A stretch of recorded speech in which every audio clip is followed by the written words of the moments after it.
Et je vais sans plus tarder laisser la parole au professeur Mohamed Medlassen, qui est donc notre président d'université, et c'est une soirée scientifique, donc c'est lui qui introduit cette soirée d'échange. Merci Christine, bonsoir tout le monde. C'est toujours une très agréable occasion que de venir ici parmi vous sur une thématique qui me tient à cœur, autour de l'apprentissage et autour des nouvelles formes d'apprentissage, ou plutôt nouvelles formes pédagogiques.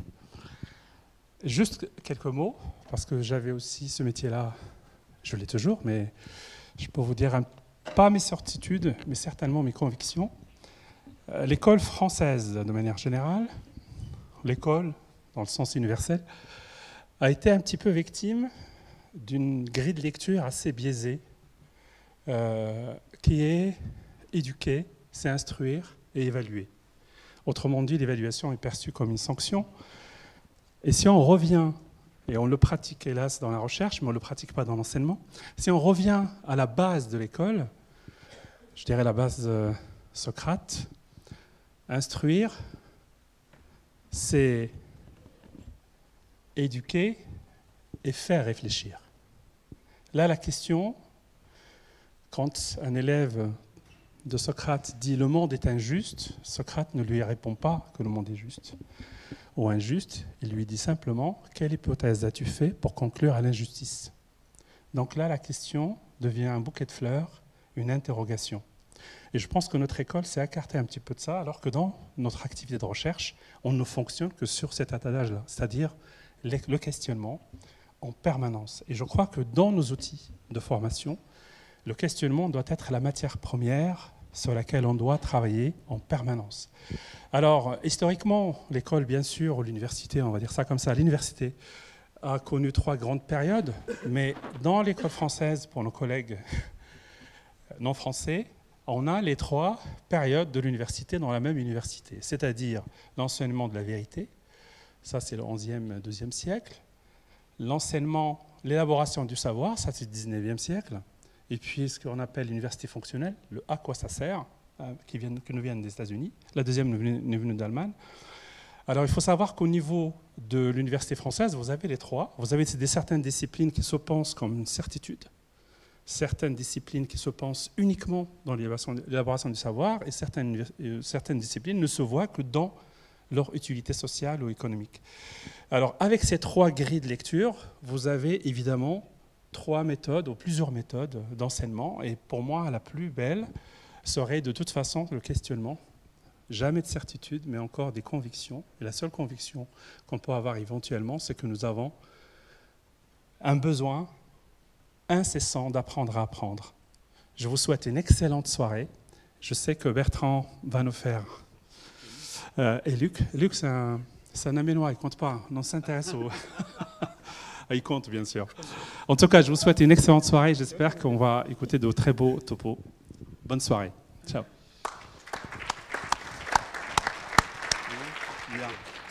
Bon, et bien, puisque manifestement, honneur aux non-amiénois, je vais commencer d'abord en vous souhaitant une bonne soirée, et puis en remerciant l'Université d'Amiens, le professeur Christine Amirati, le professeur Medlassen pour cette invitation pour présenter ce nouveau projet dans lequel nous sommes engagés ensemble avec l'Université de Picardie-Jules Verne, avec 15 autres établissements, avec l'Université fédérale de Toulouse à laquelle j'appartiens et qui coordonne ce projet important et qui part effectivement d'un questionnement.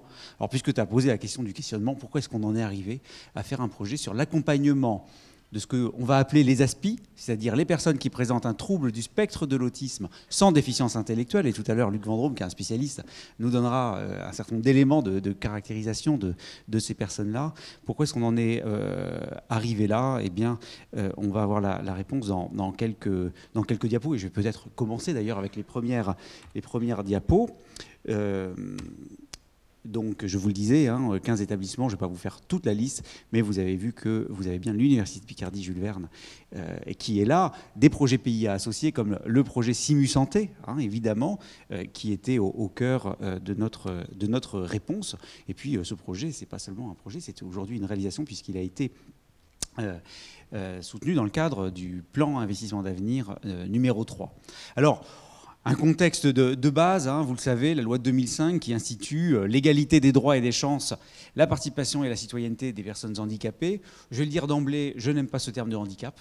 Nous avons des amis de Sherbrooke ici, je crois que les Canadiens aiment parler de personnes autrement capables. Je crois qu'ils ont totalement raison et c'est bien l'angle sur lequel nous allons nous placer. Mais la loi parlait de personnes handicapées, on va être obligé d'y rester un petit peu. Et cette loi, elle a amené beaucoup de choses. D'abord une inclusion scolaire de plus en plus forte. Et puis, évidemment, au fur et à mesure des années, eh bien, une participation plus forte aussi dans l'enseignement supérieur, ce qui fait qu'aujourd'hui, nous avons plusieurs dizaines de milliers d'étudiants en situation de handicap. Et puis, on a eu la loi de 2013 et qui demande à chaque établissement d'enseignement supérieur de mettre en place un schéma directeur pluriannuel du handicap.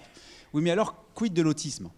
L'autisme a vu déjà 3 plans et puis un 4e qui est en cours d'élaboration se dérouler depuis 2005.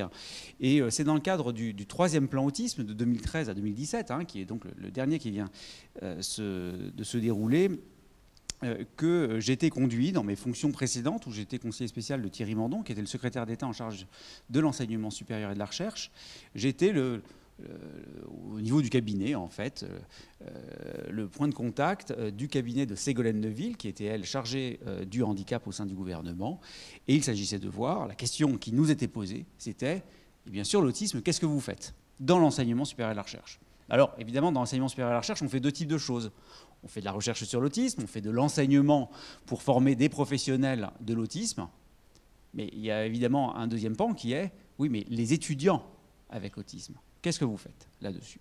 Et c'était dans un contexte où une personne, je crois que tu le cites dans la diapo d'après, Luc, hein, c'est ça, voilà, Joseph Chovanec qui est une personne avec autisme, pour reprendre l'expression précise qu'il emploie et que j'aime beaucoup, qui est une personne assez exceptionnelle, que vous avez peut-être vue, qui fait beaucoup de conférences et qui a apporté une contribution vraiment majeure à la compréhension de ce qu'est l'autisme dans ses différentes facettes. Eh bien, il a été chargé de l'écriture d'un rapport portant sur la formation, l'insertion, l'activité professionnelle et l'insertion professionnelle des adultes avec autisme. Il utilise cette expression qui est à la fois extrêmement simple et en réalité aussi, on regarde vraiment attentivement les choses, assez terrifiantes. Il dit on a fait beaucoup de plans autisme en s'intéressant aux jeunes, aux enfants en fait, hein, en essayant d'avoir une intervention précoce, et c'est évidemment indispensable parce qu'une intervention précoce fait faire d'énormes progrès. On avait juste oublié une chose, c'est que les enfants autistes, ça devient des adultes autistes. Et on n'avait rien prévu en fait pour les adultes autistes. Eh bien, on a essayé, et grâce à Joseph, hein, qui a fait un rapport extrêmement intéressant, on a essayé d'apporter une réponse. Alors évidemment, cette réponse, elle n'est pas universelle sur le champ des troubles du spectre autistique. Luc va l'évoquer dans un moment, hein, on a un spectre et on a des caractéristiques, en particulier en termes de compétences intellectuelles, même si cette question-là, elle est questionnée par la recherche aujourd'hui, qui sont extrêmement variées. Mais en tout cas, il est clair qu'on a aujourd'hui dans notre société un nombre important, et pour donner un ordre de grandeur, c'est de l'ordre de 5 pour 1000, de personnes qui ont un trouble du spectre autistique sans déficience intellectuelle, ceux que nous on appelle les ASPI. Et les personnes de ce type-là, en tout cas qui n'ont pas de déficience intellectuelle, etc., la plupart du temps, qu'est-ce qu'elles font ? Elles font une étude, une scolarité qui va les conduire au baccalauréat et ensuite à faire des études supérieures. Est-ce qu'on les retrouve dans de telles proportions aujourd'hui dans nos universités ? Eh bien, la réponse est non. La réponse est non, et du coup, ça nous amène sur un questionnement. Pourquoi ne sont-elles pas là ? Et il y a plein de raisons. Peut-être déjà qu'elles sont là et qu'on ne le sait pas. Peut-être qu'elles n'ont pas pu accéder au baccalauréat et donc ensuite à l'enseignement supérieur. Mais qu'est-ce qu'on fait ? Parce que pour autant, nous en sommes convaincus, ce n'est pas juste une conviction comme ça, c'est parce qu'on travaille avec des gens qui les suivent, il y en a beaucoup qui devraient avoir des compétences pour être dans l'enseignement supérieur. Est-ce que notre enseignement supérieur, au fond, est organisé d'une manière qui fait que ces personnes vont pouvoir trouver une place, vont pouvoir y rentrer, vont pouvoir y réussir, et enfin, vont pouvoir avoir, pour plus d'entre elles qu'aujourd'hui, une insertion professionnelle.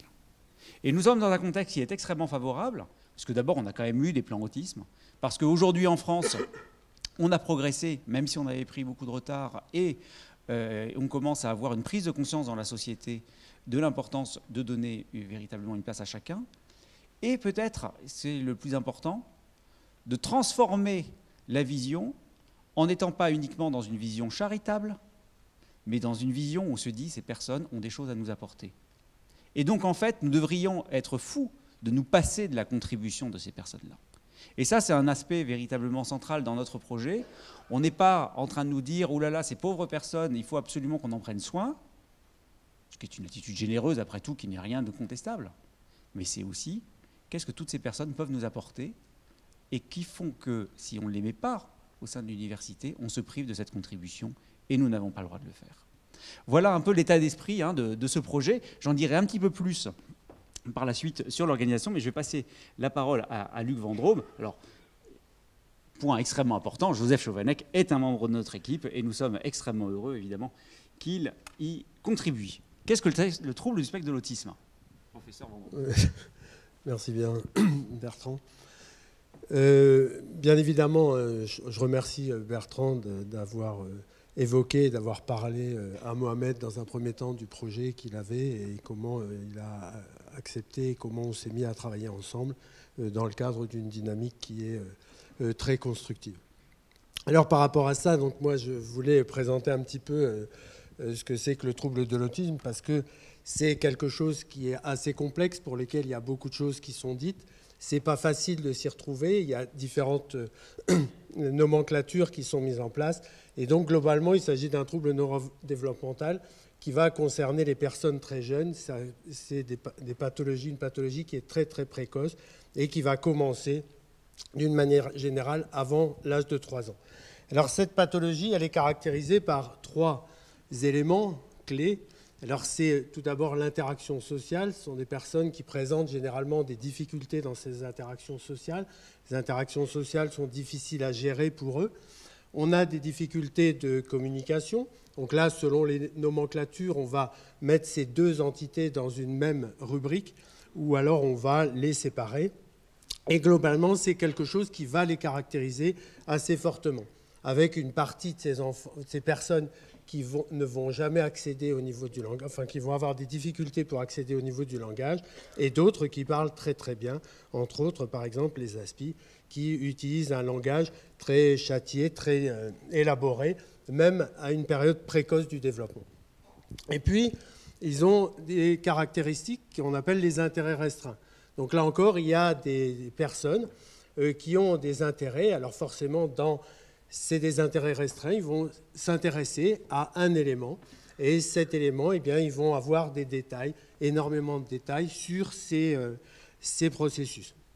Il y en a qui vont s'intéresser à des éléments tels que la météo et quand on les côtoie, quand on discute avec eux, eh bien, c'est vrai que c'est quelque chose qui est excessivement précis, pointu et ils ont de véritables connaissances très très fines dans certains domaines. Mais malheureusement, eh bien, c'est vrai que c'est des intérêts qui sont malgré tout assez restreints et limités. Alors bien évidemment, par rapport à ça, on va parler à l'heure actuelle d'un continuum autistique dans lequel il y aurait différentes formes, avec des formes plus sévères, qui rendent des personnes en situation de vulnérabilité beaucoup plus forte, et des personnes qui sont plutôt considérées de haut niveau, avec quelque chose qui est plus léger. En gros, c'est sur ce continuum, eh bien, on va voir des populations qui sont très, très diversifiées et pour lesquelles eh bien, il y a des prises en charge qui peuvent être très différentes. Alors, bien évidemment, là, ici, Bertrand parlait de 5 pour 1000 sur les hauts niveaux, mais globalement, la population dans son ensemble, selon, là encore, les articles et les éléments scientifiques, on voisine le 1% sur la population générale. Alors bien évidemment, dans le cadre de ce projet, eh bien, c'est la population des personnes qui ont le moins de difficultés cognitives qui sont concernées par l'entrée à l'université. Et donc, si je regarde et que j'essaye de faire la situation actuelle à l'université de Picardie, eh bien, on constate qu'il y a une augmentation, une tendance à l'augmentation depuis quelques années. Et on voit effectivement de plus en plus de personnes qui souhaitent rentrer à l'université. Globalement, à l'heure actuelle, en moyenne, on est sur 2 à 3 par an. Et actuellement, eh bien, il y a 10 étudiants à l'Université de Picardie, dans des secteurs qui sont différents. Alors, il y en a qui sont dans le secteur de la santé.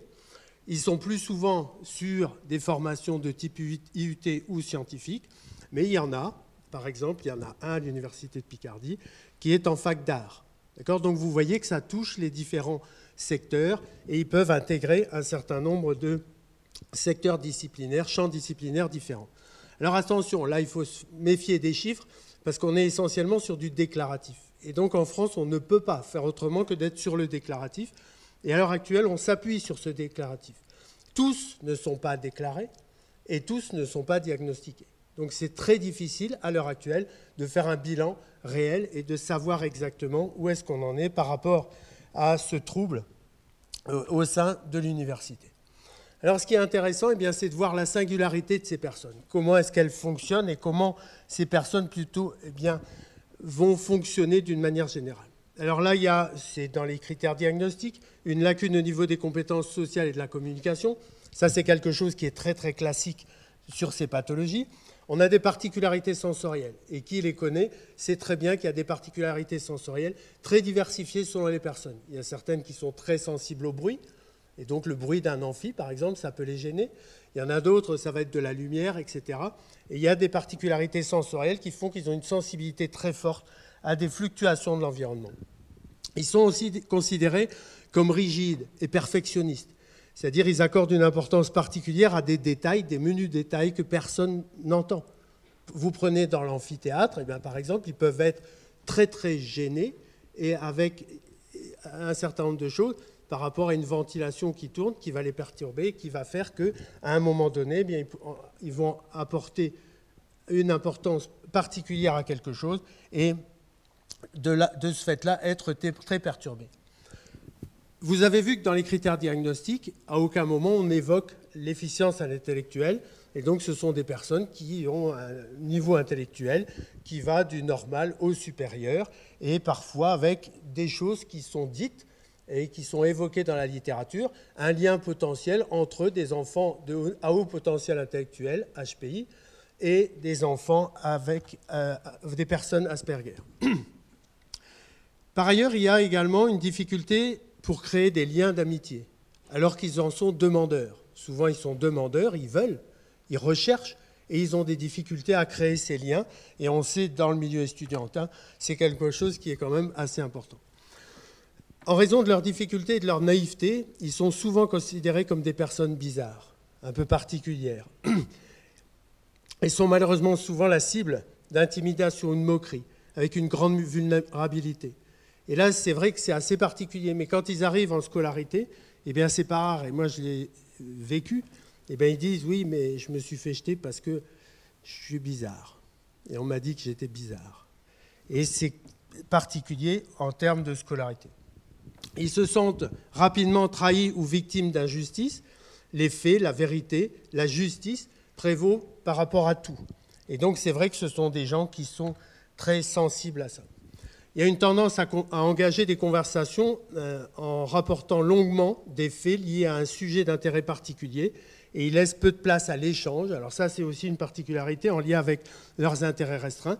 Quand on est sur leurs intérêts restreints, à ce moment-là, une discussion est une discussion qui est très très riche, qui est dynamique, etc. Mais il y a quelque chose qui ne va pas dans le sens de la conversation.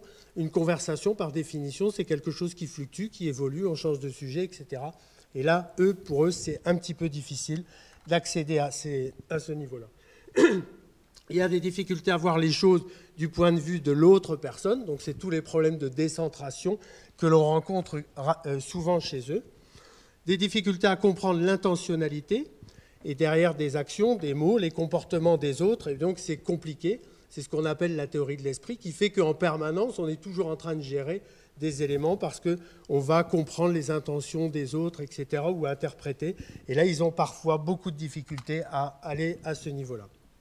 Également des difficultés pour comprendre le langage métaphorique ou figuré. Et ce sont des personnes qui, de manière assez curieuse, ne savent absolument pas mentir. Ce sont des personnes qui ne savent pas, parce que créer une fausse croyance chez l'autre, pour eux, c'est quelque chose qui est très compliqué. Des façons particulières également de parler. Alors cela peut impliquer un parler qui est très fort ou d'une voix très très monotone, presque atone, et des intonations qui sont très particulières chez certains. Enfin, ils sont bien connus pour ça, des difficultés à contrôler les émotions, avec des fois des émotions qui perçoivent avec des éléments qui sont assez contradictoires, les joies, les pleurs, etc. Eh bien, il y a des moments où ils ont des difficultés à cibler et à se mettre par rapport à ce contexte émotionnel. Donc voilà, ça c'était pour qu'on soit à peu près tous sur la base de cette manière de fonctionner. Et tout ça pour vous dire que ce sont des personnes qui ont tout à fait leur place à l'université, à condition qu'on arrive à trouver un contexte qui est à même de les accueillir avec ses particularités. Je te laisse continuer. Oui, merci. Et vous voyez dans la description que Luc Vendôme vient de faire que, évidemment, replacez-vous dans le contexte même de l'école, hein, oublions l'université un instant, bien, vous voyez qu'il y a quand même beaucoup de choses qui sont extrêmement compliquées pour une personne avec autisme. Joseph Chovanec disait dans une formule que je trouve assez rigolote que si on avait attendu de lui qu'il ait les compétences nécessaires attendues en fin de grande section de maternelle, pour passer dans la classe suivante, il serait encore en grande section maternelle. Et en réalité, nous avons, et c'est ce qu'évoquait d'ailleurs le président Benlassen tout à l'heure, je pense que c'est important, on a un cadre scolaire généralement qui est au fond extrêmement normatif, où on attend, on a une idée de ce qu'est voilà, l'élève qu'on attend, qui va être bon dans beaucoup de choses différentes, qui va être capable de s'exprimer à l'oral, à l'écrit, de s'intéresser à tout, etc., etc. Et qu'est-ce qu'on fait quand on a quelqu'un qui est passionné par des sujets extrêmement pointus et absolument pas par d'autres choses? Et quand il est passionné par ces questions extrêmement pointues, il va éventuellement y mettre une énergie considérable, vraiment considérable, au détriment du reste, et ça donne des résultats scolaires éventuellement qui ne sont pas bons. Donc soit on est face à un système scolaire qui arrive à dépasser le simple cadre d'avoir fait des tests et de voir quelle est la réponse aux tests, d'accord ? D'ailleurs, au passage, replongez-vous même dans un manuel de collège et essayez de répondre aux questions. Eh bien, ça n'est pas toujours si simple. Moi, je suis professeur de mathématiques à l'université. Je me souviens avoir regardé des exercices de collège de mes enfants, je ne savais pas comment y répondre. Parce que qu'est-ce que j'étais censé faire en réalité? On attendait d'appliquer quelque chose, il ne fallait pas en savoir trop. Donc voilà, j'avais évidemment bien plus de connaissances, ce qui est bien normal qu'un collégien. Qu'est-ce que j'avais le droit de faire en gros? C'est une règle du jeu totalement artificielle. Pour quelqu'un qui éventuellement aura appris plein de choses par lui-même, il est complètement perdu. Qu'est-ce que j'ai le droit d'utiliser, pas d'utiliser? Pourquoi on me dit que j'ai le droit d'utiliser ça et pas ça, etc. Tu évoquais la question de la justice. Tout ça paraît complètement absurde. Et si on se place un petit peu de leur point de vue, ils n'ont peut-être pas tort. Là encore, je vous engage à aller voir des conférences de Joseph Chovanec, vous les trouverez sur les sites de vidéos, c'est extrêmement drôle. Il y en a une où il explique comment, ce qu'on appelle les neurotypiques, hein, ceux qui ne sont pas autistes, c'est les neurotypiques. Comment les neurotypiques sont des gens quand même très bizarres. Écoutez-le, et franchement, on en sort en se disant, il a quand même bien raison, les neurotypiques sont des gens extrêmement bizarres. Il faut que je me déplace, c'est ça ? Je ne sais pas ce qu'il faut que je fasse. Ah, il faut que je prenne la lumière, il paraît. Alors, je vais essayer de prendre la lumière. Voilà. Merci, monsieur. Alors, donc, le projet, il vise vraiment à se poser toutes ces questions. À ne pas se dire, bon, maintenant, il faudrait qu'il change. Parce qu'en fait... Alors, d'ailleurs, tu ne l'as pas dit, je me permets de l'ajouter. Tu as dit... Peut-être un point qui est très important, trouble qui apparaît dès l'âge de 3 ans. Alors souvent, ça apparaît avant l'âge de 3 ans sous des formes extrêmement variées et qui très souvent ne seront pas détectées et diagnostiquées comme étant de l'autisme, en tout cas ne l'étaient pas. Donc on se retrouve avec beaucoup de gens qui sont diagnostiqués à 20 ans, à 30 ans, à 40 ans. Voilà. Qui auront passé leur vie chez le psy auparavant, mais le mot n'aura pas été mis et les accompagnements n'auront pas été mis en place. Mais il faut avoir en tête que l'autisme n'est pas une maladie. Ça n'est pas quelque chose qu'on attrape, et ça n'est pas quelque chose dont on guérit. On est autiste, et on meurt autiste. Les formes vont pouvoir, les expressions après vont pouvoir évoluer au cours de la vie, en particulier avec la prise en charge qui est plus ou moins adaptée, et si possible bien adaptée, qui permettra de faire évoluer la personne. Mais les traits resteront néanmoins là. Dit autrement, on ne va pas attendre qu'ils guérissent de l'autisme. Il va falloir qu'on s'adapte. Et donc notre projet vise à s'adapter. Pour leur permettre, donc, ça a été dit, hein, d'accéder aux études supérieures, de suivre des cursus qui soient adaptés à leurs besoins et à leurs envies, et de réussir leur insertion sociale et professionnelle. Alors peut-être un élément, parce que ça a été aussi un élément de discussion dans l'élaboration du projet, et pour moi il est important. On s'est intéressé à ces personnes-là, qui sont après tout à la fois nombreuses et pas nombreuses. 5 pour 1000, c'est pas rien. À l'échelle de l'université, combien il y a d'étudiants dans 30 000 ? D'accord ? Tu devrais en avoir 150. Il y en a 10 de déclarés. Donc on voit la marge de progression. C'est déjà pas mal.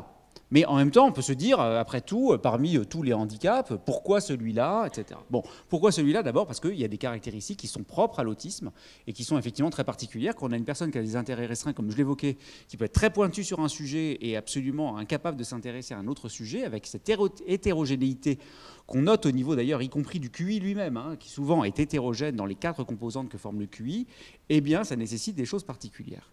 Mais on le fait dans une vision inclusive. Dans la vision de se dire, tout ce qu'on va mettre en place pour ces personnes-là vont pouvoir bénéficier en fait aux autres. Donc l'objectif, ce n'est pas de les mettre dans une catégorie à part à terme, et de se dire, on aura traité le cas des autistes, et puis après le cas des dyslexiques, puis après le cas des dyspraxiques, et puis après, etc. Non, l'objectif, c'est de faire en sorte qu'on se pose des bonnes questions, parce que ces personnes nous amènent à nous poser des bonnes questions, qui pourront profiter, non seulement pour d'autres types de handicaps, mais aussi pour l'ensemble des étudiants. Et ce qui était d'ailleurs très, très amusant quand on écrivait le projet et qu'on réfléchissait aux adaptations pédagogiques qu'on pourrait mettre en place, et plein de gens absolument pas autistes qui disaient « mais j'aurais adoré avoir ça à l'université ». Donc c'est aussi un moyen de progresser et de ne pas se restreindre évidemment à une seule catégorie. Alors les actions particulières, d'abord, essayer de faciliter l'accès à l'enseignement supérieur, je l'ai évoqué, on en a qui vont très bien réussir dans le secondaire et on en a qui vont décrocher. Très bien réussir, ça veut dire pour certains d'ailleurs passer le bac à 14 ans. J'ai jamais vu d'études là-dessus, mais je crois qu'à mon avis, la plupart du temps, quand vous avez, un jeune qui passe le bac à 14 ans, hein, ça existe, avec des très très bons résultats. Dans beaucoup de cas, c'est une personne autiste en réalité. Mais vous en avez, avec un niveau intellectuel tout aussi bon, qui vont complètement décrocher, parce qu'ils vont avoir subi du harcèlement scolaire, parce qu'ils ne comprennent pas ce qu'on attend d'eux, parce qu'ils s'ennuient dans le cadre scolaire, parce qu'eux, ils ont appris par eux-mêmes, en lisant des livres, en regardant des vidéos ou quoi que ce soit, plein de choses, et donc voilà, parce qu'ils seront incapables de répondre aux évaluations, parce qu'ils ne comprennent vraiment pas ce qu'on attend d'eux, etc. Et donc, c'est pas parce qu'ils ont décroché du secondaire, ou qu'ils seraient peut-être en voie de décrocher, qu'il faut juste attendre, nous, à l'université, qu'ils passent le bac et qu'ils rentrent. Il y a une voie d'accès qui s'appelle le diplôme d'accès aux études universitaires, qui est organisée par l'université, et donc, mais qui nécessite elle aussi une adaptation, naturellement, qui peut être une voie pour le faire. Donc tout ça nécessite un travail important avec nos partenaires, évidemment du rectorat, avec les associations de personnes autistes ou de leurs familles, avec les professionnels de soins qui peuvent également nous les orienter. Deuxième aspect, promouvoir donc des stratégies d'accompagnement pour que leur qualité de vie fonctionne. Alors la qualité de vie, c'est plein de choses. C'est aller à l'université, très souvent, ça veut dire aller dans une autre ville que celle où on a vécu. Et ça suppose du transport. Moi, j'ai rencontré, il y a 10 jours, une jeune femme ou jeune fille, je ne sais pas comment je dois dire, qui a 17 ou 18 ans. Je vous l'ai dit en 2 minutes parce que c'était particulièrement émouvant, cette rencontre. Cette jeune femme, elle est en train de passer le bac S. Ils ont décidé d'étaler le bac S sur 2 ans, hein, c'est possible pour une personne en situation de handicap, pour qu'elle ait le temps de faire les choses correctement. Rien qu'en passant la moitié du bac l'an dernier, elle a été convoquée au rattrapage. C'est-à-dire qu'elle a failli l'avoir déjà rien qu'en passant la moitié des épreuves du bac. Bref, ça marche bien. Cette jeune femme, elle ne sait pas traverser la rue toute seule.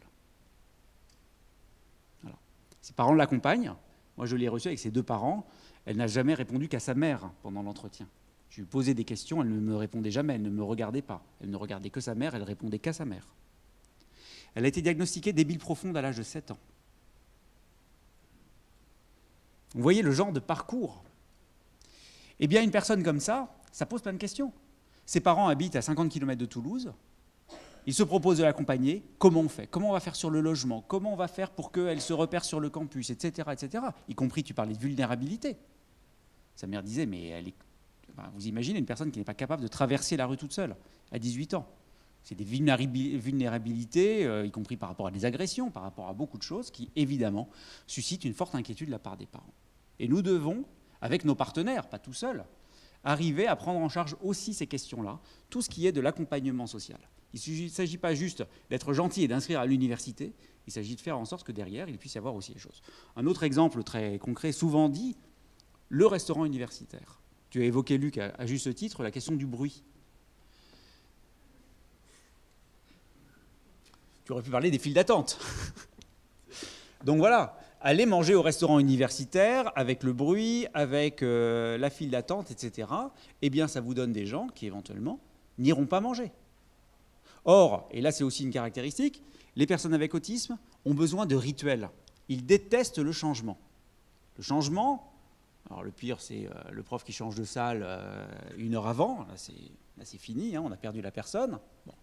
Et le changement, il est effectivement très compliqué. Donc la personne qui est bien ritualisée, qui prend son petit déjeuner à 7 heures, son repas à 12h30 et son dîner à 19h, eh bien dans une situation universitaire avec un restaurant universitaire, je vais vous le dire, si on ne fait rien, eh bien ça ne se fera pas, et puis elle ne mangera pas, et éventuellement elle ne viendra plus, parce qu'elle ne peut tout simplement pas manger. Donc il y a beaucoup de choses auxquelles il faut qu'on pense quand on s'intéresse à ces personnes-là. Et puis il y a la question pédagogique. Encore une fois, qu'est-ce qu'on fait par rapport à quelqu'un qui va être très motivé par quelque chose et pas du tout par d'autres choses? Ça vous donne des choses. Je vous donne là encore un exemple alors là, c'est un cas extraordinaire, hein, quelqu'un qui a été diagnostiqué à 25 ans, il en est à son 3e master. Il a fait d'abord un master de mathématiques fondamentales. Alors il a d'abord commencé par une classe prépa, mais lui, il était obsédé par une chose, c'était l'équation de Schrödinger. Alors tous les soirs, quand il rentrait chez lui, il voulait appliquer ce qu'il avait vu en cours dans le cadre de l'équation de Schrödinger. Ce n'était pas du tout ce que demandaient les profs. Hein. Mais lui, il avait besoin de faire ça. Alors il a appris à faire du code, hein, à développer, il a appris le langage C++ pour faire ça, etc. Et le problème, c'est qu'évidemment, il mettait son énergie là-dessus, plutôt que de faire les exercices là, qu'il fallait faire pour le cours. Bon. Il est allé à l'université, il a quand même pas trop mal réussi, mais enfin avec des résultats qui n'étaient pas à la hauteur de ce qu'il faisait. Parce qu'il passait encore énormément de temps à faire des choses par lui-même. Après, comme ce sont des gens très consciencieux, hein, les profs ont dit vous faites un master plutôt orienté recherche, mais enfin bon, pour vous garantir, il faut passer la grègue. Donc lui, il a passé la grègue. Il a eu la grègue. Puis il a fait un stage. Et puis il s'est retrouvé dans des élèves. Et là, il s'est rendu compte que ce n'était pas vraiment pour lui, ça. Il a dit, oh là là, il a fallu passer beaucoup de temps à la tenue de classe. C'était vraiment pas son fort, évidemment. Je ne dis pas qu'aucun autiste ne peut réussir en enseignement. Il y en a qui réussissent en enseignement et qui sont des très très bons enseignants. Mais on va dire que ce n'est pas forcément la situation dans laquelle vous avez le moins d'interaction sociale quand même, l'enseignement. Bon. Donc ça pose des problèmes. Et donc au rectorat, on lui a dit, ah bah oui, mais si vous ne pouvez pas enseigner, il faut démissionner de la grecque. Donc lui, comme il est consciencieux, il n'a pas pensé à aller voir un avocat ou quoi que ce soit. Non, il a démissionné de la grecque. Donc maintenant, on le retrouve pour un 3e master. Voilà. Vous voyez le genre de choses. Donc il faut, et si je dis ça, c'est aussi pour se dire, attention, il y en a qui réussissent très bien. J'ai dit, il y en a qui réussissent moins bien. Ce n'est pas parce qu'ils réussissent très bien scolairement que tout va bien. Il risque d'y avoir un moment où ça n'ira pas. Le moment, ça peut être le moment de trouver un stage. On a eu un étudiant comme ça, il a fallu qu'on le récupère en urgence parce qu'il était en train de se faire virer de sa licence pro par alternance parce que l'entreprise, au bout d'1 semaine, l'avait mis dehors. Pourquoi? Il était sur un stage commercial, il avait décidé de faire ça de chez lui par téléphone. Voilà. Donc si on n'accompagne pas tout ça, et jusqu'à la question de l'insertion professionnelle, eh bien, on se retrouve avec la situation que nous connaissons, c'est-à-dire un taux d'emploi des personnes autistes de 15%. C'est une des catégories qui a le plus faible taux d'emploi de tous les handicaps. Il n'y a aucune raison. Enfin, si, il y a des explications, mais il ne devrait pas en être ainsi.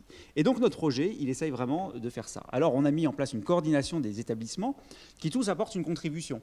On s'est appuyé sur les forces des établissements. Pour l'Université de Picardie, Jules Verne, c'est autour des forces en recherche notamment qui existent et du projet Simuted, qui nous a permis donc de progresser. Dans d'autres établissements, ça va être des expériences en termes d'insertion professionnelle, d'innovation pédagogique qui sont mises et aussi, évidemment, avec comme objectif de pouvoir mutualiser les expériences, mutualiser les ressources et puis nous intéresser du coup à un groupe plus nombreux. Si dans une université comme l'Université de Picardie-Jules Verne, il y en a 10 qui sont déclarés, ce qui est assez standard hein, comme chiffre en France, quand on est à 15 établissements, tout d'un coup, on est avec un vivier qui est beaucoup plus important. Et enfin, il s'agit de créer une plateforme qui offre des soutiens méthodologiques, techniques, de la formation aussi, aux établissements et à tous les niveaux.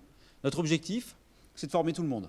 Former, évidemment, les enseignants, mais former aussi les secrétaires pédagogiques, former peut-être les autres étudiants qui sont avec, comme tu disais, qui peuvent les trouver bizarres. Oui, mais une fois qu'ils comprennent ce que c'est que l'autisme, ils ne trouvent plus que la personne est bizarre, ils comprennent ce qui se passe derrière. Et ça, c'est essentiel. Le regard peut énormément changer, tout simplement parce que vous avez des éléments de compréhension par rapport à des comportements.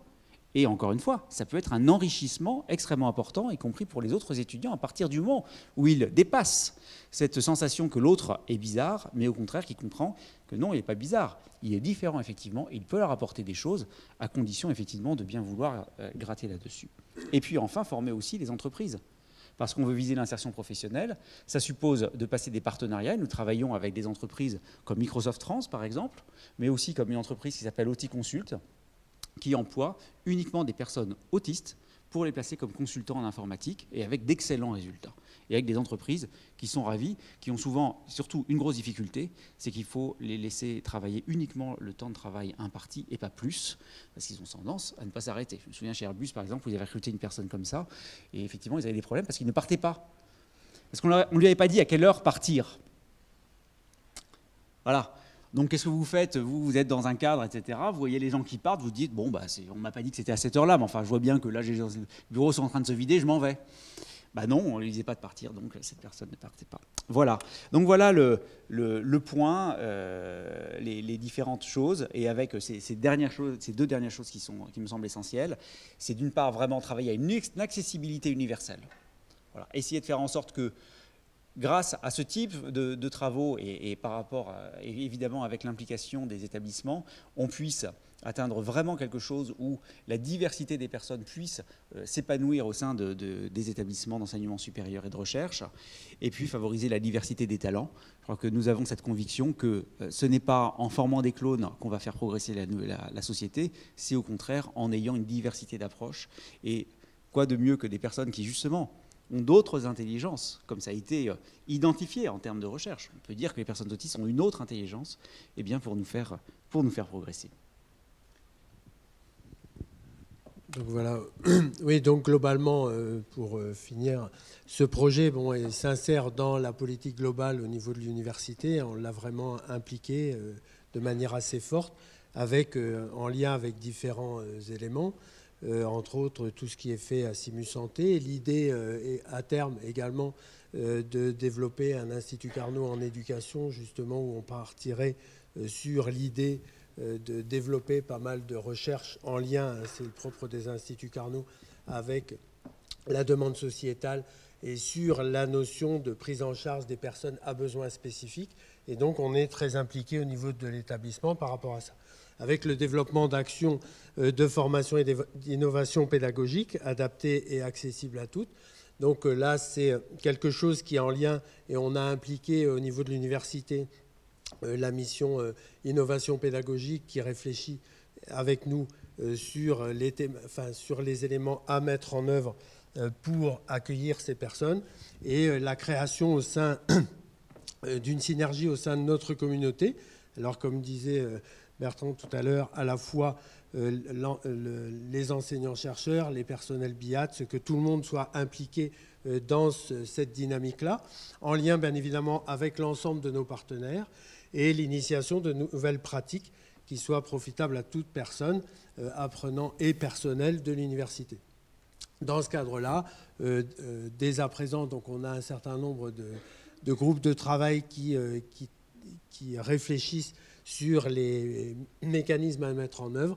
Et au sein de l'université, on a commencé un cycle de conférences pour impliquer l'ensemble des personnels dans ce domaine-là. Par rapport à ce que disait Bertrand également tout à l'heure, on a essayé de mettre en place, et on essaye d'impliquer les étudiants de Master 2 pour qu'ils aident les étudiants autistes, et on va les utiliser comme accompagnateurs au niveau de l'université pour qu'ils les aident dans les démarches auprès du CRUS, de l'administration, pour aller au restaurant universitaire, tout ce que tu évoquais. On essaye d'impliquer les étudiants de master, essentiellement pour le moment les étudiants de psycho, pour qu'ils s'impliquent dans cette dynamique-là.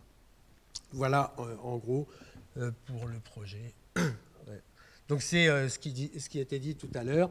On a une vision globale de cet accompagnement et pas quelque chose qui est complètement focalisé sur un élément, mais c'est bien dans une dynamique globale et complète. Voilà.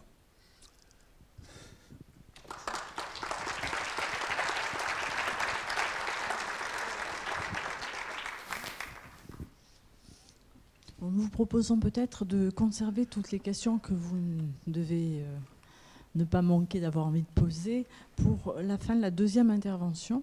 Et vous allez voir qu'il y a une belle agrégation d'intérêt autour de l'accueil de ces personnes à besoins spécifiques, puisque nous avons entendu là la position et ce projet des universités, puisque c'est des partenariats de 12 universités. Et maintenant, vous allez entendre la présentation Simuted, où là, il s'agit, et je vais laisser Christine parler et éviter, mais... tu connais un peu, je crois. Je connais un peu, mais à dire deux fois les mêmes choses, on ne le dit pas aussi bien. Donc, Simuted. Et là, il s'agit donc de l'accueil, et vous allez voir l'habituation aux soins de personnes autistes qui peuvent avoir besoin, évidemment, de soins et qui ont surtout besoin qu'on leur prépare des parcours de soins qui leur soient facilités. Voilà, donc je te laisse dire tout le reste. On verra tout ça à la fin. Merci Béatrice. Comme tu le veux, voilà. Donc, c'est moi qui parle, mais en fait, ils sont là. Et donc, je me fais leur porte-parole et je parle pour l'ensemble de l'équipe de Simuted. Donc, Simuted, c'est accueillir la différence et on va là se situer pour nous en qualité de soignants. Et je les autorise bien évidemment à m'arrêter si je dis des choses qui sont parce qu'ils m'ont éduqué en fait et je leur dois ma formation. Donc, en fait, l'idée n'est pas de nous, l'idée n'est pas du tout de Simu Santé. L'idée, elle est là. Avec le foyer d'accueil médicalisé à l'Orée de la Forêt qui se passe ailleurs dans le Nord, 59-62, très loin, et avec une petite phrase un jour très humble en disant « Écoutez, voilà, nous, quand on est avec nos résidents, on fait de la simulation un petit peu là, sur des petits gestes, on sait que vous avez un super centre, alors est-ce qu'on peut simplement venir avec nos résidents pour voir... pour qu'ils s'habituent et qu'ils voient vos installations. » Et en fait, c'était mal se connaître les uns les autres, puisque ça a commencé tout de suite à germer en se disant « Oh là là, oui, mais alors il faudrait qu'on fasse ça de façon un peu cadrée, que ce soit très finalement rigoureux, et qu'on aille peut-être au-delà de simplement montrer ces choses qui font très peur. » Et on est arrivé à travailler et à se voir tout de suite. On a constitué tout de suite un groupe de travail en se disant « Bon ben voilà, pour eux, et eux c'est qui ? Eh bien, c'était l'ensemble des professionnels des foyers d'accueil médicalisé dont je parlerai juste après. C'était aussi les parents et ils sont dans la salle. Et ce qu'ils nous disaient, c'est « Mais écoutez, voilà, les environnements de soins ne sont pas très adaptés à la différence. » J'adore le être capable, j'aime beaucoup. Et donc, il y a des besoins réels. Il y a des difficultés de réalisation d'examens et de soins, voire parfois impossibilités, qui nécessitent parfois même des anesthésies générales pour pouvoir avoir et bénéficier d'un scanner avec un environnement qui est particulièrement anxiogène. Et puis nous, d'autre côté, on avait Simu Santé que vous avez commencé à voir, et pour certains que vous connaissez, qui est un laboratoire d'usage finalement, dans lequel on peut évaluer l'écologie générale dans des soins en contexte authentique et puis analyser les besoins des patients, des aidants et finalement aussi des soignants. Parce qu'on s'est rendu compte que, et on va le voir tout au long de cet exposé, que nous nous sommes appris beaucoup. Et on s'est dit, ben voilà, on va faire un travail collaboratif et on s'est donné un challenge. On s'est dit, on va permettre aux personnes porteuses de TED, alors de troubles envahissants du développement, troubles du spectre autistique, on parle de ça depuis tout à l'heure, d'avoir un accès aux soins qui soit de qualité, qui soit en sécurité et avec une relation qui soit une relation adaptée parce que finalement, l'autre fait tellement peur quand on ne sait pas qui il est et quand il est autre. Alors, on a finalement travaillé en co-construction. Là, vous avez la liste des établissements qui nous ont rejoints. Au départ, c'était un coup de téléphone. On s'est retrouvés à un moment à 20 autour de la table avec des salades. Les usagers nous a rejoints et on est allé même chercher Julie Daché qui a écrit en collaboration cette BD qui s'appelle La différence invisible. Julie a été diagnostiquée ASPI à l'âge de 27 ans. Elle était elle avait une insertion sociale qui était extrêmement compliquée. Et le jour où elle a su qu'elle était Aspi, elle mettait un nom. Elle est aujourd'hui docteure en psycho. Et elle a fait cette BD parce que l'un des candidats à la présidentielle avait dit une dizaine de fois « je ne suis pas autiste », ce qui l'avait profondément agacée. Elle avait donc fait un blog et de fait, elle a fait cette BD pour mettre l'accent sur ce sujet. Et donc elle a participé avec nous à cette réalisation, ce qui permettait d'avoir un regard sur ce que nous pouvions faire. Puis on ne pouvait pas le faire sans le rectorat, c'était impossible d'imaginer travailler sur la prise en charge en soins sans se dire qu'on allait amener dans l'aventure l'ensemble des personnels de l'éducation nationale, tant du service de promotion de la santé en faveur des élèves que des agents de la vie scolaire qui travaillent aux côtés de jeunes autistes. Au niveau du CHU, Simu Santé bien sûr, mais évidemment on allait travailler avec le centre de ressources autisme de Picardie, l'Institut de formation des manipulateurs en électroradiologie médicale, puisque l'imagerie semblait poser beaucoup de soucis, et puis les laboratoires de recherche, tant au niveau de l'UPJV que de Paris 13. Et donc on est parti sur une co-construction. Dans un premier temps, on a défini le champ, en se disant qu'est-ce qu'on va mettre dans ce programme, comment on imagine cette habituation, et au départ on était vraiment là-dedans, c'était l'habituation des personnes autistes, on n'était pas sur autre chose, hein. Vous verrez que ça a changé. On s'est dit quel parcours on va travailler, et puis ensuite on s'est dit on essaye. Alors une fois qu'on s'était bien mis d'accord sur les parcours, comment on allait faire, d'abord on s'est rendu compte d'un truc incroyable, c'est que dans les foyers d'accueil médicalisés, ils ne nous avaient pas du tout attendus pour préparer les jeunes autistes à leur futur examen, et donc il y avait déjà des choses qui se faisaient très largement sans nous. Ça a été pour nous important de s'en rendre compte, et vous verrez qu'on s'en est beaucoup servi. Une fois qu'on a travaillé ensemble, on s'est lancé. On s'est lancé dans cette première simulation, je crois qu'on s'en souviendra tous, des quatre premières simulations pour l'échographie. Je vous montrerai juste après, je vais être brève, parce que je crois que les images parlent beaucoup mieux que moi. Au total, on a fait une vingtaine de simulations avec 8 résidents. Ces simulations concernaient l'échographie abdominale, ont concerné des scanners cérébraux et abdominales, et puis des radiographies. Et on s'est rendu compte de quoi? À chaque fois, on faisait à Simu Santé, donc chaque fois qu'il y avait une situation simulée, on pouvait regarder ce qui s'était passé, et on pouvait analyser ce qui s'était passé, je reviendrai dessus. Et puis, il y a eu ce moment, alors je me retourne, parce que ça a été quand même le moment de déclenchement, on s'est dit là ça y est, on peut y aller, c'est le moment où Marianne, et on reparlera de Marianne et on verra Marianne, a eu besoin d'un véritable scanner cérébral, et là on a pu tester grandeur réelle si ce qu'on avait fait ensemble ça marchait entre guillemets ou ça marchait pas, et on peut vous dire tout de suite que oui, ça a marché, et depuis ça a d'ailleurs marché 3 fois, 2 fois pour un scanner et 1 fois pour une échographie abdominale. Alors comment est-ce que finalement on s'y prenait? Il y avait une préparation extrêmement importante qui se faisait dans les foyers d'accueil avec ce qui existait déjà, et on a fait exprès de montrer ce qui existait déjà, c'est-à-dire que ça c'était à vous, avec le timer de Mylène en l'occurrence, avec le séquentiel de Mylène, c'est vos outils. Et quand on a vu l'importance que ça avait de préparer les personnes autistes à l'examen, l'importance en termes de séquençage, l'importance des images, eh bien on a commencé à construire des outils avec des images séquencées, corrigées par Julie Daché, pour qu'on puisse avoir des outils qui puissent être entre guillemets universels, c'est-à-dire qu'on puisse mettre sur notre plateforme et qui puissent être vus par qui avait envie de le voir pour se préparer à un examen. Ce qu'on peut dire, c'est que la première fois, c'était l'échographie, eh bien, le foyer s'était débrouillé pour avoir les photos qui allaient bien, et après, ils ont pu utiliser les nôtres, mais au départ, c'était leurs propres photos, avant qu'on crée de nouveaux supports. Lors de la situation simulée, eh bien, on a mis en place, on a transformé une salle en salle d'attente, et dans cette salle d'attente, on a mis des faux patients qui attendent. En fait, notre idée était de faire un parcours de soins de A à Z, c'est-à-dire qu'ils arrivaient, ils passaient au secrétariat, les secrétaires n'étaient pas des secrétaires simulés, c'était les nôtres, mais elles étaient en blouse blanche, comme à l'hôpital, il y avait ces échanges administratifs qui se passent à l'hôpital, et puis après, ils descendaient en imagerie, et là, on était dans la salle d'attente comme à l'hôpital ou à la clinique, enfin, dans l'établissement de santé s'entend. Et pour jouer, entre guillemets, les patients qui attendaient également, on a demandé donc aux étudiants en santé, et donc en médecine, et les étudiants manipulateurs radio, de jouer des patients dans cette salle d'attente.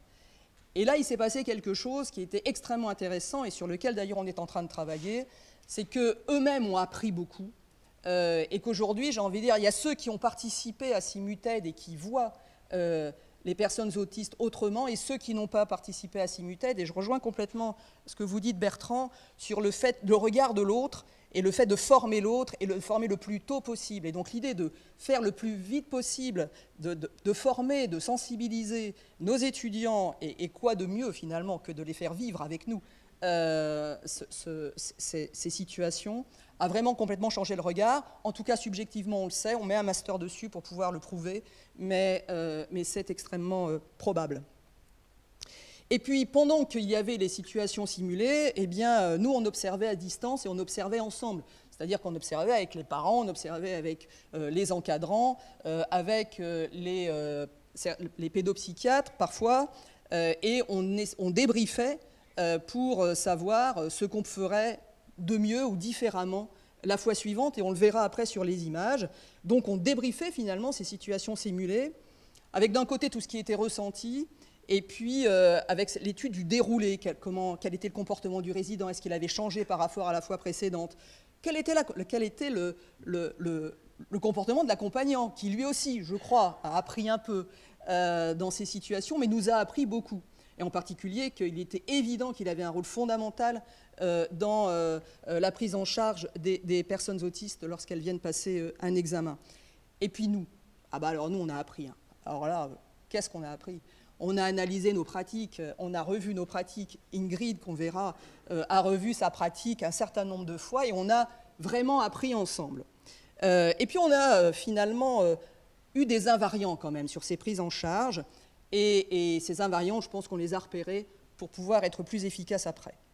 Alors la déclinaison de Simuted, c'est d'abord l'anticipation, et de fait, on a créé une véritable boîte à outils sur notre site qu'on a commencé à alimenter, qui est donc accessible au niveau national, voire même international, sur lequel on a commencé à mettre un certain nombre de séquentiels, un certain nombre de films. Et on va continuer à alimenter cette banque de données à destination de tous ceux que ça intéresse, tous ceux qui en ont besoin, que ce soit à titre individuel pour l'entourage, les parents, que ce soit pour l'éducation nationale, que ce soit pour les soignants. Donc anticipation, parce que vraiment cette préparation, et vous m'arrêtez ainsi, je crois qu'on peut quand même dire que la préparation que vous faites dans les foyers est extrêmement importante lorsque arrive la personne autiste pour l'examen complémentaire dont elle va bénéficier. La deuxième chose, effectivement, l'habituation, cette fameuse pratique simulée. Et donc on a travaillé cette pratique simulée en parcours de soins avec effectivement accompagnants, patients, parce qu'on va les appeler patients dans la mesure où quand ils viennent chez nous, ce sont des patients, et les personnels soignants. Et donc pratiques simulées qui peuvent tout couvrir, enfin presque tout couvrir comme champ. Là, on a parlé essentiellement de l'imagerie. On a eu une demande récente pour l'acceptation d'un masque d'anesthésie pour une enfant, par exemple, parce qu'elle ne voulait pas avoir ce masque sur le visage. Ça peut être pour des choses diverses qu'on peut parfois simuler dès le foyer, et que vous faites déjà sur les prélèvements sanguins, par exemple, parfois pas, et donc dans les établissements de santé. Ce qui fait qu'on a décidé d'ouvrir SimuSanté une demi-journée par mois, donc le vendredi matin, pour qu'on puisse faire en sorte que ces pratiques simulées puissent se faire et soient ouvertes, mais ça veut dire que tout le monde, on peut venir à SimuSanté pour une habituation, mais cette demande passe par le centre de ressources d'autisme, de l'autisme, pour qu'il y ait une évaluation de ce qui est demandé, pour voir si ça s'inscrit effectivement dans un processus qui puisse relever de l'habituation avec des gens dont c'est le métier. Moi, je n'ai pas du tout ce métier. Donc, évaluer la pertinence de l'habituation, évaluer le délai de réalisation, et on en reparlera de ce fameux délai, Et puis, il va y avoir un vrai document, c'est-à-dire qu'on va faire les choses, et on fait les choses de façon très rigoureuse sur le plan médical.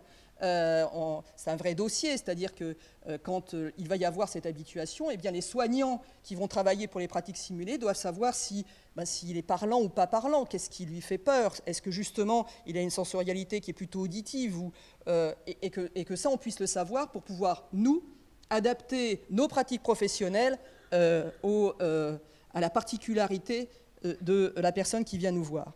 Et puis, une fois que ceci est pris en charge, et donc Aurore, qui sera chargée de ça, et qui est chargée de ça déjà depuis 3 semaines, transmet ce dossier, et nous-mêmes, eh bien, nous nous mettons au clair sur une heure de rendez-vous le vendredi matin pour pouvoir planifier ce qui va être cette habituation. Et puis finalement, lorsqu'elle s'est déroulée, et on verra ensemble que ça ne veut pas dire forcément au bout du bout qu'on arrive à faire l'examen lors de la simulation, mais parfois ça aide beaucoup, eh bien, qu'on puisse transmettre un document à l'accompagnant pour que lorsque l'examen aura lieu réellement, eh bien, nos collègues sachent quelle est l'attitude la plus adaptée à avoir lorsque le patient ira passer son examen médical, et ce qui permettra d'anticiper et d'adapter nos pratiques professionnelles à l'autre. Donc voilà, par exemple, ce qu'on a commencé à travailler avec Ingrid sur les séances d'habituation pour qu'on sache précisément d'où on part, enfin comment est la personne autiste à laquelle on s'adresse, et qu'est-ce que nous avons réalisé pour que la personne qui réalisera l'examen, entre guillemets pour de vrai, le sache. Enfin, dernier point, c'est justement ça, c'est l'adaptation. Finalement, c'est à nous de nous adapter, quoi. Il y a un moment, on va être, c'est ce que vous disiez tout à l'heure, c'est adaptons-nous. Adaptons notre accueil, c'est pas si difficile, avec l'idée de mettre en place, il existe déjà des formations. Je crois qu'on va être clair, on n'est pas en train de se dire aujourd'hui, Simuted, ça va révolutionner le monde. Il y a plein de choses qui se font par plein de gens. Il s'agit juste de se dire, eh bien, on continue ensemble. On peut faire des modules de sensibilisation dans tous les établissements de santé. On peut faire des modules de sensibilisation pour nos étudiants en santé. On peut se mettre en ordre de marche pour justement accepter cette différence, avec ce qui peut être de la sensibilisation, voire de la formation dans certains cas. Et puis là, nous, on a fait des photos de Simu Santé et des films de Simu Santé, mais finalement, dans un cabinet dentaire privé, mais finalement, comme ça se fait déjà dans le 62 d'ailleurs, mais finalement dans un établissement de santé à Compiègne, ou à Noyon, ou à Beauvais. Est-ce que c'est si difficile d'avoir une iconothèque qu'on pourrait faire parvenir facilement aux patients qui nous sont confiés? C'est sans doute quelque chose à penser. Et en tout cas, on est, et qui peut-être se fait d'ailleurs déjà, dans certains hôpitaux, ça se fait déjà. Un point fondamental, c'est le trépied de la réussite. Alors, on s'était dit, nous, voilà, on va habituer les personnes autistes. Waouh, non, on va travailler ensemble. Et le trépied de la réussite, c'est le patient, l'accompagnant et le soignant. C'est-à-dire que c'est ces trois-là qui vont faire que l'examen complémentaire va pouvoir être réalisé en toute sécurité et avec une qualité importante. Alors, on s'est mis au clair sur les 10 points clés. Pour les soignants, ce n'est pas très compliqué à accueillir la différence.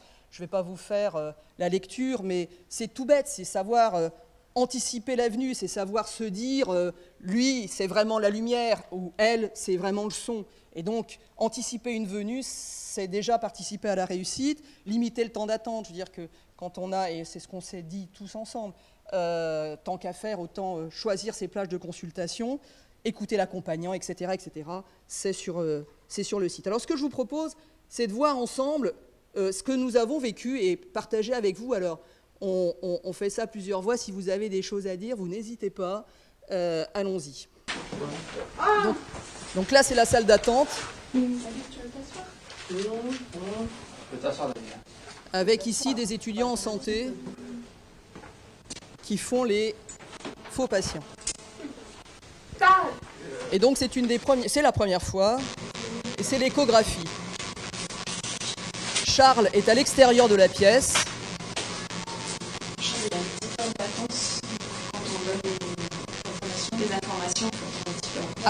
Moi je l'ai bien. Attendez, j'arrête. Il y a un problème sur le... Est-ce qu'on peut juste pas mettre en plein écran et puis arrêter de filmer sur ça? Ça sert à rien là tout de suite. SOS informatique. Eh bien, c'est pour ça que je vous avais demandé d'en mettre un autre, cher ami. J'espérais que vous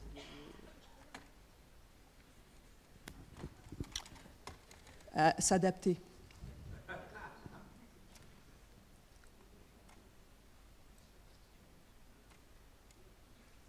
Le papier docteur. Regarde, il y a un beau fauteuil en plus.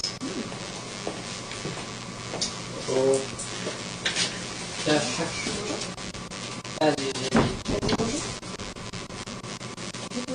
Donc voilà.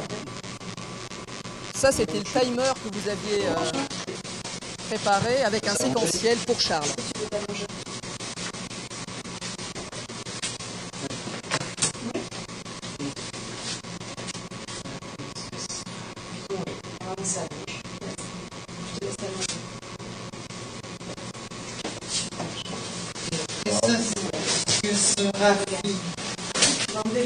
Donc là, comme vous le voyez, les deux soignants sont totalement à l'aise. On va regarder un peu le ventre avec ça, d'accord? C'est juste un peu froid. Tu veux toucher? Juste un peu froid. Donc là, on a le médecin qui regarde l'accompagnante en disant « Mais aide-moi !» Juste un peu froid, c'est tout. Super. Ça va? Charles n'est pas très détendu, il se détend au bout d'un moment. Regardez la position du médecin par rapport au patient.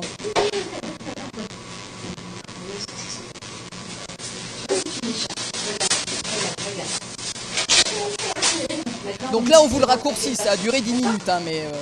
Tu veux le faire? Je suis ton ventre.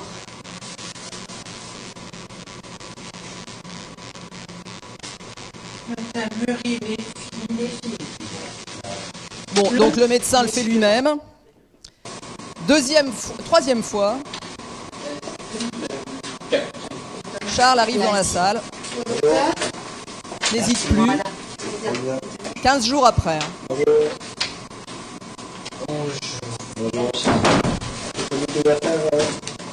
Non, le gars, il est sur les chaises. Donc là, regardez la position du médecin qui finalement est une position maintenant devenue normale. Tu veux le serpent? Et Charles, là, il veut absolument avoir son serpent avec lui. Donc finalement, qu'il ait son serpent ne pose de problème à personne.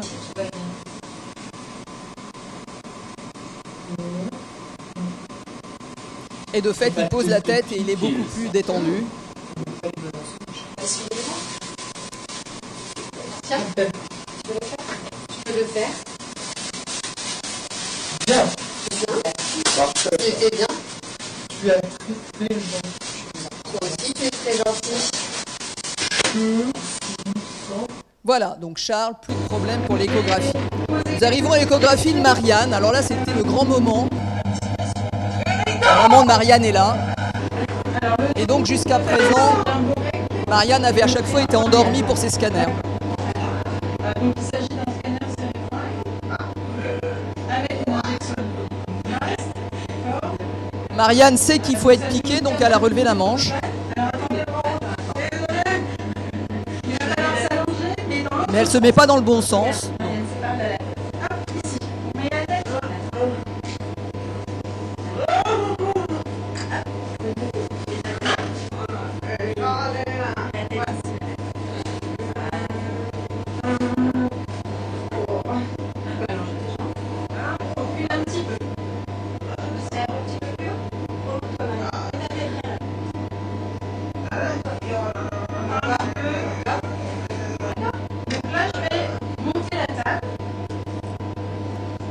À chaque fois, ce qui était important, c'est qu'on dise et qu'on montre surtout ce qui allait se passer.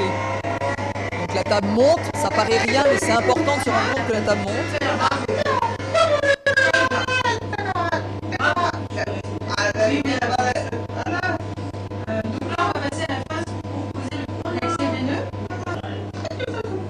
Et donc là, on regarde l'importance du séquentiel, puisque l'accompagnante montre à Marianne ce qui va se passer. Pour l'instant, elle est sur le scanner et on se dit que ça va se faire.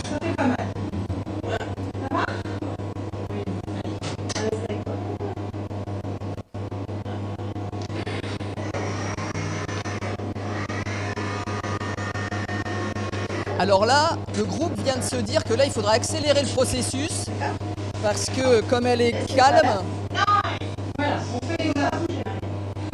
donc c'est bien un scanner simulé, hein. Pour l'instant, on n'est pas dans une situation réelle. Et là, c'est bon. En situation réelle, on aurait pu faire le scanner. Et donc, on entraîne Marianne à ressentir le mouvement du scanner, le mouvement de la table, pardon. Autre situation, cette fois-ci on nous demande d'urgence de préparer Benoît pour un scanner. On va s'asseoir sur... On va commencer par s'asseoir. Très bien, super. Voilà. Et on va devoir mettre la tête dans le petit creux ici. Ça fait bouger. Non, on ne pas trop vite. On peut... Mais Benoît ne veut absolument pas s'asseoir. Ça fait pas mal. Ça marche. Et donc là, tous les stratagèmes sont bons. Oui, Benoît, regarde. C'est bien, c'est confortable.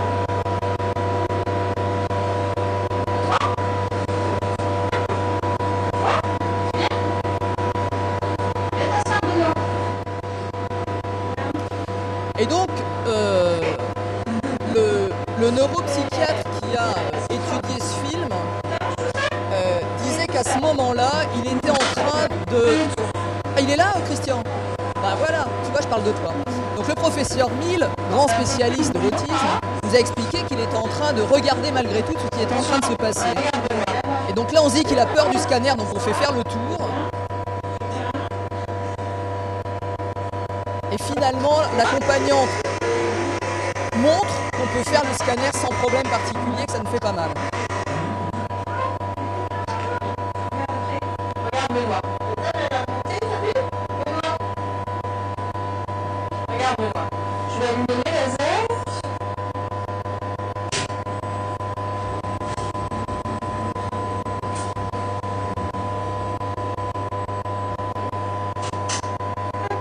Je monte encore un petit peu et la table elle avance. Ça fait pas mal, ça fait... Bon, très clairement pour Benoît, à l'issue de cette séance de simulation, on se dit bah, le scanner n'a pas pu être fait. Or, il a absolument besoin d'un scanner en urgence, Benoît, et on n'a pas le temps de refaire une deuxième séance d'habituation, donc voilà, on s'arrête là. Il part sans qu'il y ait eu de traumatisme particulier, je veux dire, tout le monde reste très bienveillant, et il repart. Marianne doit, elle, passer un scanner finalement semi-urgence. Et donc là, c'est le moment où on se dit « waouh !» Et maintenant, c'est la preuve par le concept, quoi. C'est pour de vrai. Donc, je vous passe les détails. C'était comme la première mondiale. D'ailleurs, c'était une première mondiale. On était tous plus stressés les uns que les autres parce que c'était pour de vrai. Elle allait dans un endroit où elle n'était jamais allée. Et donc là, voilà Marianne en train de passer son vrai scanner sans anesthésie générale. On a perdu le son.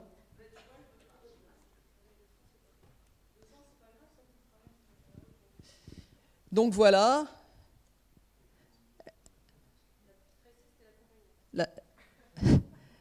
Donc on a le scanner réel. Nous, on était tous derrière la vitre. Je vous passe l'ambiance. On voit que l'accompagnante n'est pas stressée du tout. Elle se dit, mais c'est pas vrai. Elle est dans la salle. Je la vois, c'est pour ça. Et là, on se dit, ça va le faire. Et là, on se dit, ça l'a fait. C'est bon. Et voilà. Et donc là, on a Marianne qui passe effectivement, ça y est, son scanner. Et c'est donc notre, on va dire, première grande victoire, avec le fait que finalement, cette pratique simulée sert à quelque chose. Mais alors, Benoît, Benoît, finalement, c'était un scanner simple, hein, c'était un scanner thoraco-abdominal avec injection, plus un scanner cérébral. facile, presque rien. Et donc, la plage qui était prévue pour Benoît était de 20 minutes, c'est-à-dire comme pour quelqu'un d'autre. Bon, Benoît, elle était là, hein. Benoît, il a eu son scanner, d'ailleurs, il l'a eu vraiment, sans anesthésie. Ça s'est fait en 17 minutes, Ingrid.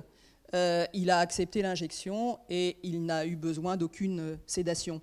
Et donc, finalement, le fait qu'on ne soit pas allé jusqu'au bout de la simulation, c'était pas grave, puisque l'habituation avait déjà été réalisée. Alors, d'autres exemples, parce qu'ils sont vraiment totalement parlants. Là, c'est la première radio d'Olivier.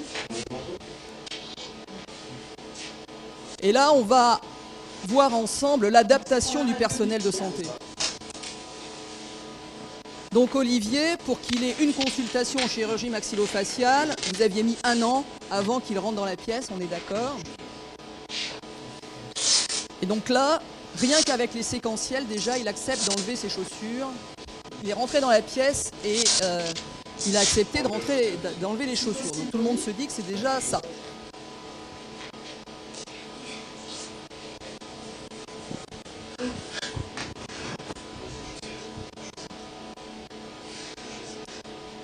Et donc là, on se rend compte que l'objet qui est ici, qui va permettre de faire la radio, est vraisemblablement un objet particulièrement anxiogène. Il le regarde et on se rend compte que... Donc là, on commence à prendre du temps, on enlève les chaussettes.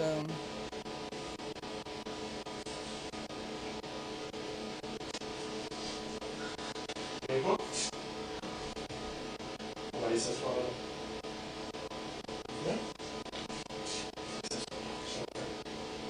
Donc on voit qu'à chaque fois, le professionnel de santé laisse faire l'accompagnant. Il se met en retrait par rapport à ce que fait l'accompagnant. Et là, on s'est dit, oh, c'est pas vrai, du premier coup.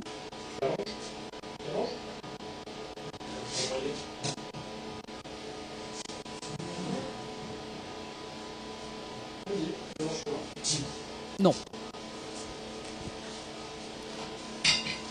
Et donc, il s'est rassis sur la chaise et là, on a compris qu'il fallait qu'on prenne beaucoup moins de temps pour aller vers cette table de radio. Et donc, on met un tabouret pour qu'il se rapproche de la table de radio pour qu'on puisse réaliser cette radio. Ce qui est important de voir dans ce film, c'est tout ce que l'on met en place ensemble pour pouvoir rendre plus fluide cette prise en charge.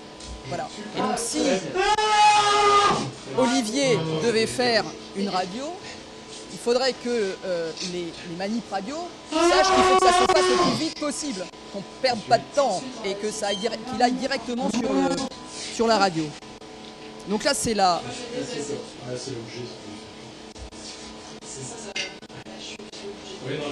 On se dit qu'on va y arriver, mais ça prend beaucoup trop de temps. Et donc ça ne se fera pas. Je vais accélérer un peu. Et là, c'est le moment où on se dit, Ingrid se dit tant pis, je vais mettre la plaque de radio par terre, il va mettre le pied dessus, donc on s'adapte complètement. Mais ça c'est vraiment quelque chose qui visiblement lui pose problème. Et donc, à l'issue de cette première séance, ça ne se fera pas. Merci. Deuxième séance, on a rapproché la chaise, comme vous le voyez. 15 jours après. Donc on s'est dit qu'on allait rapprocher la chaise.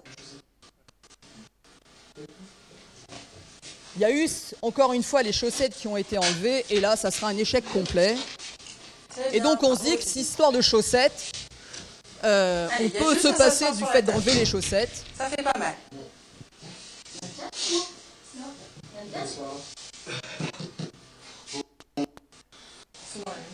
Et donc il part, mais chaque fois qu'il part, et alors que ça ne s'est pas fait, c'est pas un problème. Ça reste très bienveillant et voilà la troisième fois et la dernière fois pour Olivier. En fait, on a donc mis le tabouret qui tourne et qui l'amuse beaucoup tout de suite à côté de la table de radio.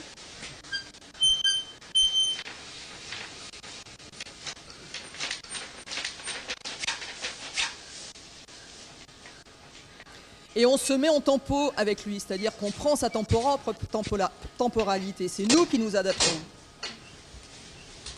On brusque rien. Alors là, vous nous aviez dit, ce jour-là, ça va pas marcher du tout, il n'était pas de bonne... Hein, vous nous aviez dit. Hein. Et alors là, ben voilà. Et donc, 15 jours après, donc tout ça à 15 jours d'écart, hein, la troisième fois est la bonne.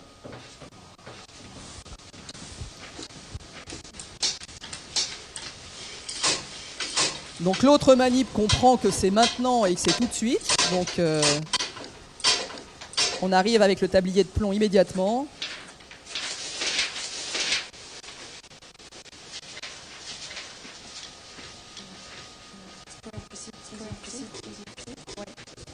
Oui, les radios, c'est des fausses radios, elles ne sont pas faites. Hein. On n'irradie pas les résidents pour de faux. Hein. Enfin, c'est une fausse radio, quoi. Pardon ? Et il n'est pas sédaté du tout. Oui, oui, donc clairement, il n'est pas du tout sédaté. Et donc là, si la radio avait dû être faite, elle aurait été faite. Et donc, il a fallu finalement 3 séances pour qu'on puisse obtenir ces résultats. Dernier cas. Regarde, Caro. Caroline, autre forme d'autisme, autre personnalité. Viens t'asseoir avec moi. Elle est bien. Elle a fait déjà tout le tour, hein, 3 fois au moins. Vas-y, regarde. Et Vas-y, toi. et elle touche tout. Vas-y. On pense qu'en utilisant la poupée, ça va marcher, ça marche pas. Caroline, regarde ton bébé. Donc deuxième fois. Caroline. Non, je prends ton bébé, on va sur la bébé, Caroline. Vas-y, assis-toi. Assis-toi. Viens, allez. Assis-toi, Caroline. Très bien. Vas-y. Mets ton pied là-bas. Mets ton pied là-bas. Ouais. Vous allez voir juste maintenant, on n'est absolument pas orthodoxe. Regarde. Mets le pied comme ça. D'accord, on bouge pas. Et donc là, on se dit, ça y est, Super. Bravo, Caroline. super. Regarde aussi. Hop. Regarde maintenant. Eh ben, donc là, elle touche tout. On dédramatise l'environnement. Il y a une Catherine. Catherine, elle va s'habiller. Pour rester à côté de toi. Et donc, on se dit, bon, on va habiller Catherine. La photo du pied maintenant. Du coup, elle a voulu s'habiller aussi. Heureusement que c'était pas une radio de pelvis. Bon. Et là, elle veut absolument que la manipulatrice, voilà. Et on le fait. Vas-y, on peut trouver. Bon, bah, je place alors. Faut que tu me laisses le pas parce que je passe ici. Là, comme ça. Regarde. Ingrid, tu mets ce côté-là. Voilà. Regarde, Catherine, comme ça. Super, Caroline. On va chercher un peu. Voilà, et trouve le tenue. Vas-y. Ne bouge pas. Regarde bien. La photo. Voilà, super. Vous me donnez 2 secondes. Tu fais. Bouge pas, bouge pas. Ça y est, c'est bon. Voilà, donc c'est fait. Hein. Donc là, il y a évidemment dans la salle un grand moment de bonheur puisque c'est fait. Et donc pour Caroline, quelques temps après, il y a eu une échographie abdominale qui devait être faite. Et cette échographie abdominale, on l'a entraînée une fois. Et cette échographie abdominale s'est faite dans les meilleures conditions ensuite. Alors finalement, et j'en finirai par là, de simmuted à adaptive, ça veut dire quoi? Ça veut dire que finalement, ce qu'on a fait là, c'est déjà s'appuyer sur l'existant. Et puis on est en train de l'évaluer, mais alors, et si on pouvait le diffuser un peu partout, ça? Et puis si on pouvait le faire avec les autres centres de simulation, il y en a dans la salle, vous êtes quelques-uns. Et puis, s'il n'y a pas de centre de simulation, ça peut peut-être se faire dans des contextes très réels, comme ça se fait déjà d'ailleurs à Angers et dans d'autres centres, avec une iconothèque qui soit personnalisée. Et si finalement, on allait vers ce fameux accueil universel dont parlait Bertrand Montubert, si finalement on allait vers adaptive, on l'a appelé comme ça ici au CHU, l'accueil adapté innovant de la vulnérabilité. Alors aujourd'hui au CHU, on a adaptive urgence qui est en train de se mettre en place, on a adaptive gynéco, mais pas que. En se disant on est sur le trouble du spectre autistique, on va vers un accueil universel de tous. Mais de tous qui? Des autres, finalement. Et donc, on change de paradigme. Alors, est-ce que c'est un label? Est-ce que c'est un réseau? Nous, l'idée, c'est de dire c'est une volonté. Si on veut, on peut. On change de paradigme, on va vers l'autre, on s'adapte à l'autre et on fait finalement, en ce qui concerne nous les soignants, notre vrai métier. Alors, je voudrais juste finir en disant à mes petits camarades de Simuted que... qu'est-ce qu'on a appris, hein? Finalement, alors un truc fou, on s'est rendu compte, tous ensemble, qu'on arrivait à faire des trucs extraordinaires. Et puis dans un monde hospitalier actuellement un peu contraint, où on parle beaucoup de budget, où on parle beaucoup de finances, où on parle presque de maltraitance des soignants, tellement parfois c'est compliqué, eh bien travailler ensemble et agir pour l'autre, ça donne ça et on en est fiers. Merci.